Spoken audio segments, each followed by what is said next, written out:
Details చూద్దాం. త్వరలో group 1 అభ్యర్థులకు నియామక పత్రాలు అందజేస్తామన్నారు ముఖ్యమంత్రి రేవంత్ రెడ్డి.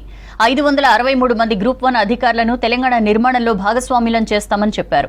పబ్లిక్ సర్వీస్ కమిషన్ను పునరావాసంగా మార్చదలుచుకోలేదన్న రేవంత్ సీనియర్ ఐఏఎస్ అధికారిని టీజీపీఎస్సీ చైర్మన్గా నియమించామని చెప్పారు. వైద్య విద్యే తమ ప్రాధాన్యత అన్న ముఖ్యమంత్రి ఎన్ని అడ్డంకులు సృష్టించినా ఉద్యోగాలు ఇచ్చామని చెప్పారు.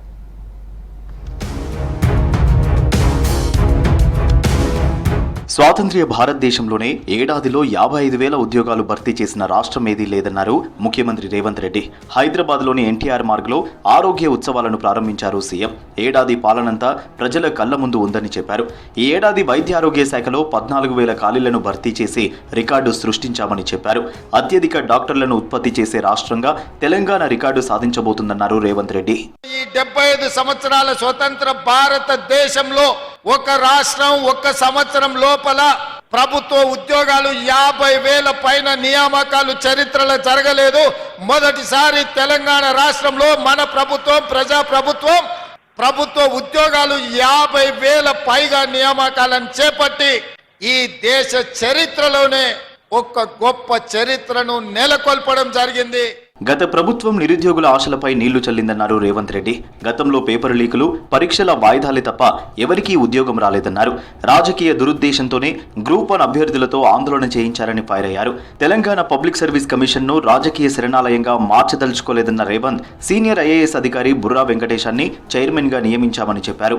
మేము పొలిటికల్ రిహాబిలిటేషన్ సెంటర్గా మార్చదలుచుకోలే. పబ్లిక్ సర్వీస్ కమిషన్ అంటే పబ్లిక్ సర్వీస్ కమిషన్ అనేది ఒక ఉన్నతమైన సంస్థ, ఒక ఉన్నతమైన వ్యవస్థ. అక్కడ పనిచేసే వాళ్ళకు చిత్తశుద్ధి ఉండాలి, అవగాహన ఉండాలి, చదువు పట్ల శ్రద్ధ ఉండాలి. నియామకాలు చేపట్టే వాళ్ళను ఇవాళ వాళ్ళు పోటీ పరీక్షలకు ప్రశ్నపత్రాలు తయారు చేస్తే వాళ్ళకి చదువు ఉండాలి. 10 ఏళ్లు మన ప్రభుత్వమే ఉంటుందని, ఎవరు అడ్డుపడ్డా సన్నబడ్లకు బోనస్ ఇస్తామన్నారు ముఖ్యమంత్రి రేవంత్. ప్రతి నిరుపేద కుటుంబానికి సన్నబియ్యం పంపిణీ చేస్తామని మాటిచ్చారు. సంక్రాంతి వస్తుందన్న రేవంత్ రాజకీయ గంగిరెద్దులు రాబోతున్నాయని విమర్శించారు. 10 సంవత్సరాలు ప్రభుత్వం ఉంటది. ఎవరు అడ్డం బండుకున్నా, ఎవరు నిలువబడినా, ఎవరు కాళ్ళలో కట్టెబెట్టినా సన్న ఒట్లు పండించండి, 500 రూపాయల బోనస్ మీ ఖాతాలో పడుతుంది అని చెప్పి నేను ఈ వేదిక మీద నుంచి రైతాంగానికి నేను మాట ఇవ్వదలుచుకున్నా. వస్తున్నది అసలే సంక్రాంతి పండుగ.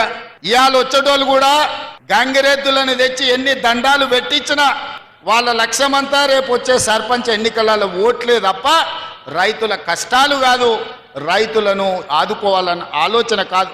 ఏ శాఖను నిర్లక్ష్యం చేసినా వైద్య ఆరోగ్య శాఖను నిర్లక్ష్యం చేయబోమన్నారు డిప్యూటీ సీఎం బట్టి విక్రమార్క. ప్రతి నెల వైద్య ఆరోగ్య శాఖకు సరిపడా నిధులు విడుదల చేస్తున్నామన్నారు.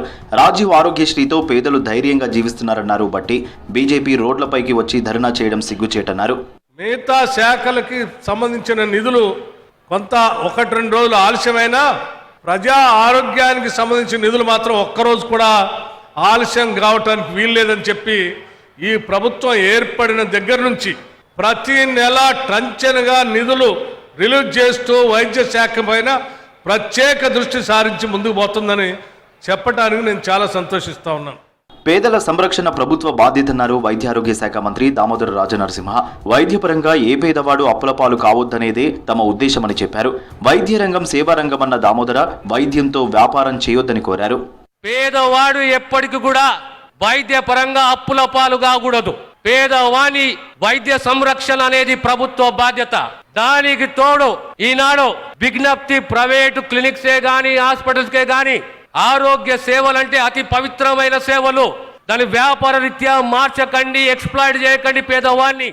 ఆరోగ్య ఉత్సవాలలో భాగంగా 213 కొత్త అంబులెన్స్లను జెండా ఊపి ప్రారంభించారు ముఖ్యమంత్రి రేవంత్. అలాగే 16 నర్సింగ్ కళాశాలలు, 28 ప్రభుత్వ అనుబంధ హెల్త్ కేర్ కాలేజీలు, 32 ట్రాన్స్జెండర్ క్లినిక్లను వర్చువల్ గా ప్రారంభించారు సీఎం.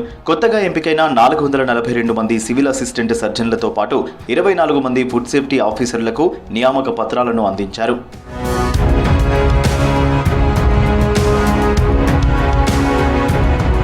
అంతకుముందు సిద్దిపేట జిల్లా బండతిమ్మాపూర్లో పర్యటించారు రేవంత్. 1000 కోట్లతో నిర్మించిన కోకాకోలా కంపెనీని ప్రారంభించారు. ప్లాంట్లో కలియదిరిగారు.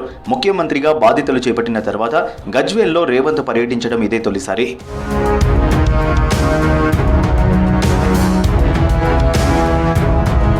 లేక్ వ్యూ గెస్ట్ హౌస్ దగ్గర వరద నివారణ కోసం నిర్మిస్తున్న రెయిన్ వాటర్ సంపు పనులను పరిశీలించారు ముఖ్యమంత్రి రేవంత్ రెడ్డి. రోడ్లపైన వరద మళ్లిస్తే నగరంలో ట్రాఫిక్ జామ్లను తగ్గించవచ్చని చెప్పారు. వచ్చే వర్షాకాలం నాటికి అన్ని చోట్ల పనులు పూర్తి చేయాలని ఆదేశించారు. రెయిన్ సంపుల డిజైన్లను మార్చాలన్నారు.